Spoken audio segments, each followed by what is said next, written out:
Hello, my awesome DGX family and friends. I hope you're doing well. We got a brilliant question in from Kenny. I love hearing from you because it helps me also understand what is near and dear to you, what you're working on, and it helps me also go study up and see if I can unravel the question. So the question from Kenny says, running into a problem you might be able to help with. I'm using the Style Creator to try a small chord change from the 1 chord to the 5 chord. I'm in the key of A. It sounds great in the style setup. As soon as I save and try to play the song in any key, the chord sounds kind of wrong.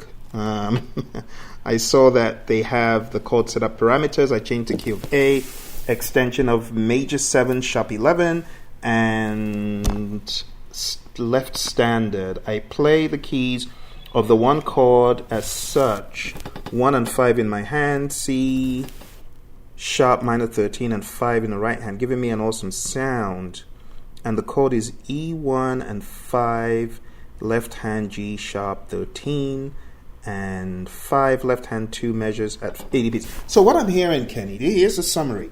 This Style Creator doesn't like it when you are playing more than one theme of a chord. So if you're just sticking to 1 chord like a C sharp 13, then so shall it be. Or C sharp minor 13, don't deviate from that. Don't play a 2nd chord because the system will be confused. Because if you play a 2nd chord, it is not going to understand the context of that 2nd chord, you see. And when you're trying to transpose it, it goes crazy. So I have tried that before. I think if you just keep it to 1 chord, and when you are performing, you can now play that 2nd chord. I think that is the answer to what you're asking, okay? I have also used this as an opportunity to create another video on some of the rules of the game for me when I'm working with the styles. If I am working in the styles primarily to perform, that's one thing. But if I'm creating the style to take it outside into the DAW, then your 2nd chord works well in the Style Creator. I just move it to the DAW. I won't even bother about the performance. So let me go over this, Kenny, and you tell me if this solves the problem or helps you with your thinking. Okay, let's jump in. We have a question in from Kenny. Great question about the Styles Creator. Now, I want to use this opportunity to give you some advice. When using Yamaha Styles Creator, there's a very simple approach I take. You could start from scratch or you could start with a template. If you start with a template, use what Yamaha has available and just modify it. It's okay. But you could also select additional instruments or modify the instruments, adjust the parameters, play around with them, use layering to give you some depth, and then listen and tweak. You got to see this as a series of experiments before you get really good with it. And once you're satisfied, save it. Always save as something else. Don't erase your good work or what you already have on the machine. Refine and tweak as needed. But there's one overarching rule, and this overarching rule is as follows. When you are creating any variations, A, B, C, or D, or when you're creating the break, keep it as simple as possible. And you also need to look out for the parameter section in Styles Creator, which shows you the root that you're meant to be playing in. So if it's selected to C major 7 and you're not playing in a major key, you're playing in a minor key, well, you need to adjust that to be on a minor key. If you're playing on a major key, be as specific as possible regarding what that chord you're playing is. So if you're playing a major 7, for example, on the key of C, C, E, G, B, C, E, G, B. So the notes you play in your style for, let's say, A, the A pattern, do not deviate from C, E, G, B. Do not play an A, do not play a D, do not play an F sharp. Or the results you get when you are trying to use it in the actual style, when you have moved it into the style section, you could get some pretty weird results. And that does happen. It's happened to me. There's some styles I've created And I know the purpose for my creating them is not to use them as a style, but it's for me to transport them into my DAW as is, so I can use them to my taste. So I'm not concerned with what the transposition will sound like when I move them into styles. If that's you, then go crazy, sky's the limit, have no restrictions, forget the concept of play root, play chord. No, you can absolutely deviate from this. But if your intent is to move it truly to become a style, then you got to obey these rules, okay? Like for me, sometimes I really don't care, because all I'm going to do is play in the Style Creator and move it into my DAW. So all the accidentals, I am not worried about them becoming some other weird sound when I go from a C major 7 to an F minor. I don't have those concerns in some of the styles I create. I hope I'm making sense, because if you are not looking to perform the style, then you could get hyper creative and totally disregard the play root, play chord, because you're not looking to transpose the chord structure when you move it into styles. Does that make sense? Okay, so Kenny, my 2 cents. You got to keep it simple, buddy. Keep it as simple as possible. But if you want to use it in a DAW, then don't worry. But it sounds like you want to perform with it, and it's malfunctioning when you move it into the style.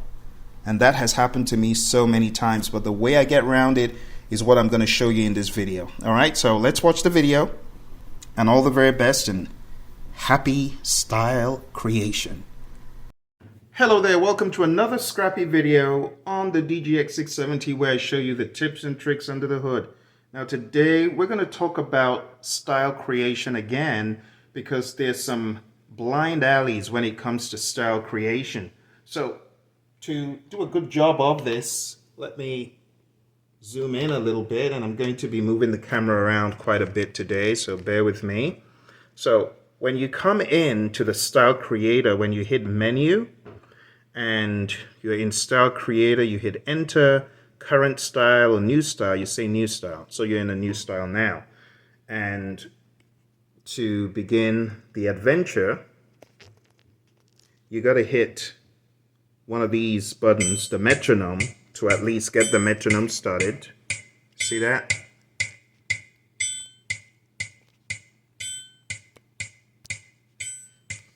It's been a little bit temperamental. It's not, okay, there we go. So you hit the metronome, okay? You get the metronome started, and then you can hit the sync start, so that the moment you begin playing, it is going to capture what you're doing, okay? So let's move this a little bit so that you can see more of what I'm doing. Okay, so we have the keys. So instead of backing all the way out to delete, one of the tricks is just go to number 3 and hit channel delete. It saves time if you've made a mistake. Enter, and it's clear now. So we're going to go back to record, and we're going to hit sync start and hit the metronome on, and we just begin playing. So I'm going to put a beat here.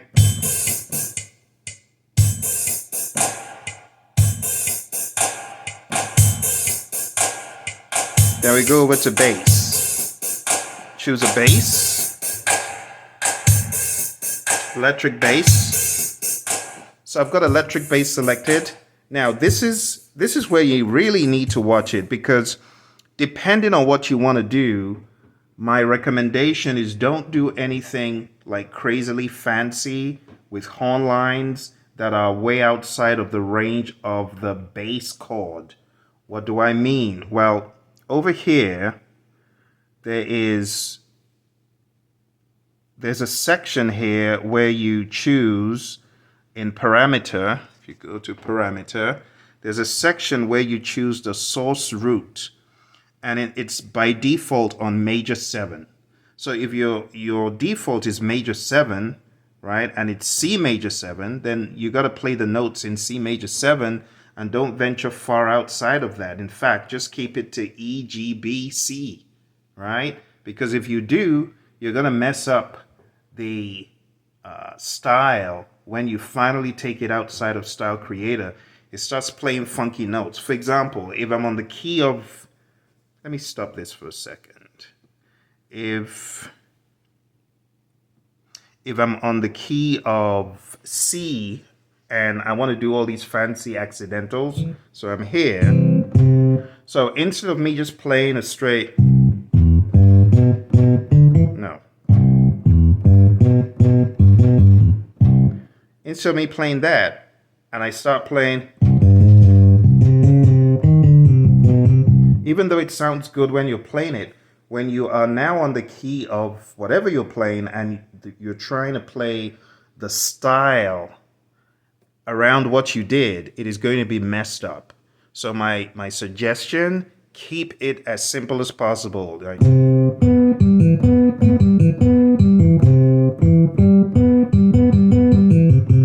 Or maybe even just something like that. Don't put all the fancy because it will be messed up when you move it into the styles, okay? I believe the way Yamaha get around creating their styles has some extra sauce, so don't try all the gymnastics. Keep it simple. That's the summary. Okay. Now, with that said, let's go back and let me show you what I'm doing. I'm recording bass now, so I'm putting on sync start, metronome on, and I'm going to keep the bass line a major 7. Very simple. So.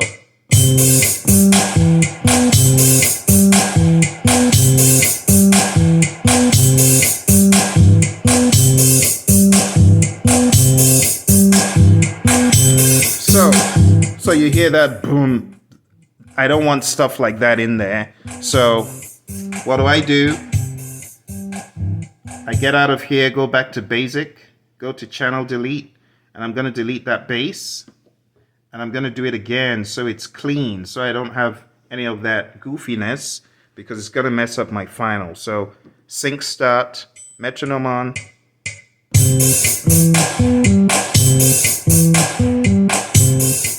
Okay. Now with that done, I can go over to the chords. Let's choose a key sound. Okay, let's try that. So again, for my major 7th chord, C major 7, I'm just going to hold down a simple C major 7th chord. Just going to hold on. You could add something like maybe like one of the safer notes, but even then you got to be careful, because when you're taking this shape and moving it to minor chords and 13th, it could do some weird stuff. My recommendation would be just keep it on that major 7th. Let me show you what I'm talking about. Here we go. Okay. Now, watch how I maneuver it while still keeping it interesting. Gonna play a combination of G and B, C and E, and some other stuff up here. So let's go.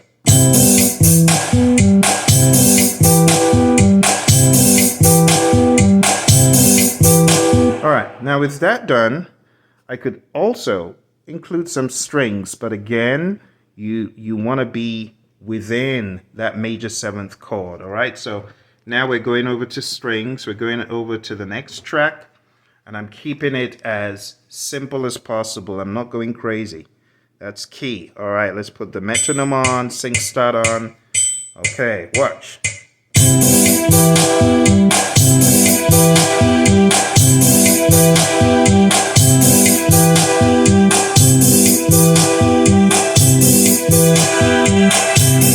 Alright, I kept it all within the chord. Now, I'm going to go back to my rhythm track.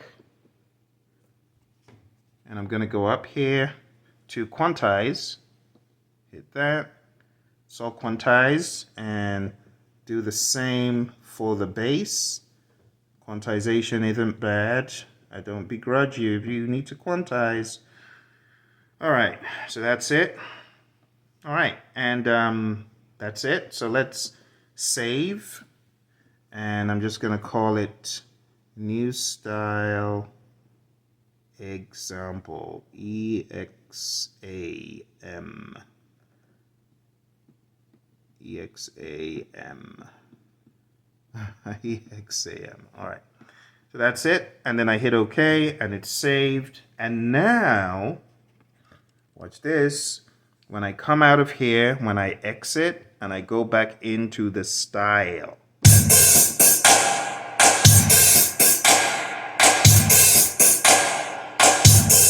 But when I put on the accompaniment, are you looking? When I put on the accompaniment and the accompaniment button is active and I start playing the chords, it's not going to give me any funky stuff. So watch this, just the one finger. Simple. Two fingers.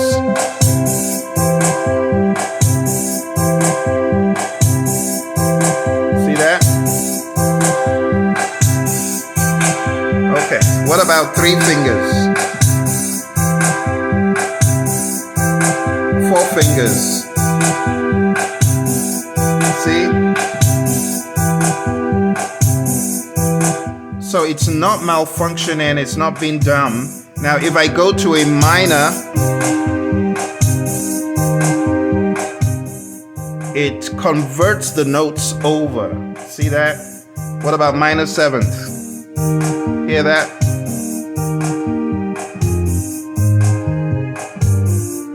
Easy.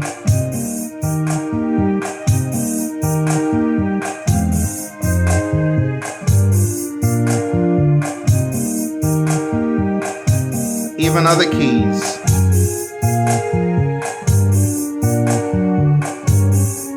It transposes them all properly. Alright, well that's it for today. I hope it made sense. You keep it simple, you won't have trouble moving it in the style. If you make it complex and there are horn lines running all over the place, when you convert the chords to others, you might get a weird output. Let me know how well you get along, and all the very best.